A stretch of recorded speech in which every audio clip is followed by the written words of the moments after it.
I called the state police, and they wanted a description of the man that had held us up. Yes, help us. A man came in with a knife. Just received a call from a Mrs. Lamont. As soon as May's call came in, police in the area were given a description of the situation and the vehicle involved. I believe it is the corrections van from the way that she described it. Confirming that Gary Tourville is the... Essex police officer Mike Brooks heard the call while on routine patrol.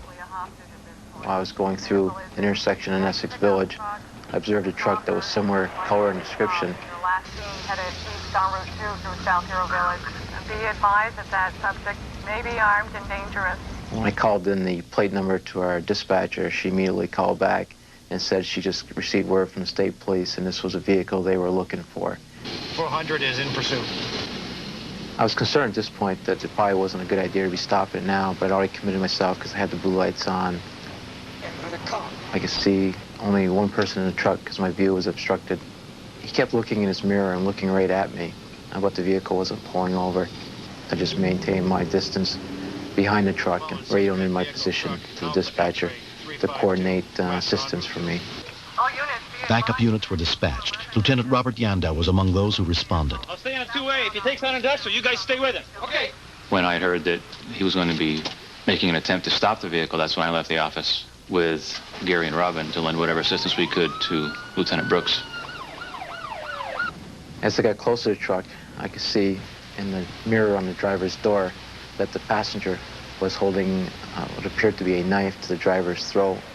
I asked for a roadblock once the vehicle turned and started heading towards South Burlington. Be advised that a roadblock is being set up now on... Police units from Essex and South Burlington joined forces to form the roadblock.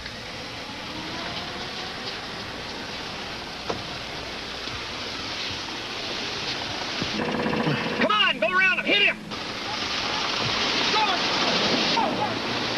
Once they started to proceed around the roadblock, it became obvious to us that the suspect was pretty desperate and was urging the victim to continue on.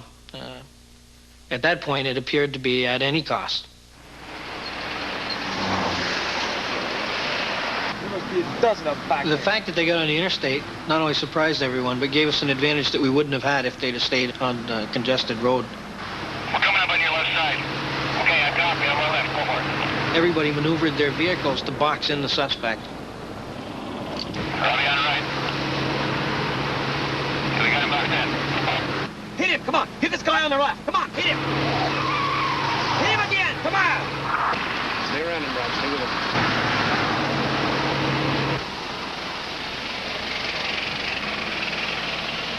Stay with him, Rob. Back off a little, Ernie. Maybe we can slow him down.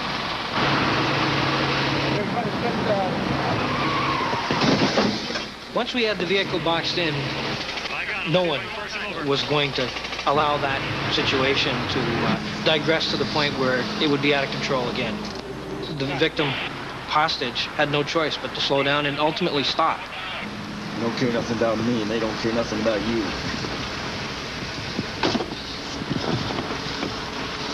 Let's quit. When I turned to look, all I was doing was looking down the barrel of an awful lot of guns. Nice and easy. Drop the knife. Drop the knife. Drop it. Drop it. Don't move. These officers had no idea which one of us was which. I'm the guy. They just went through a very tense situation. Nice and easy. Both were taken out of the vehicle at gunpoint. Both were physically restrained and detained until we were certain that the person driving was actually the victim. We'll get him by here. We'll get you out. Okay. Okay, you can get out. They were just doing what they were supposed to do. They did an admirable job. You couldn't have asked them to do any better. Watch your head. Nobody pulled the trigger. You're not hurt at all? You don't need an ambulance? No. The man arrested that day was charged with assault and kidnapping. He was transferred to a higher security prison where he later committed suicide. After several years of trying, prison guard Michael Oddie could not forget the traumatic events of that day. He finally left his job at the prison. I believe that he would have killed me. I have no idea why he didn't. He threatened it enough times. But it's like even today I have a hard time driving down that road because I hit one certain spot and I can remember it very vividly.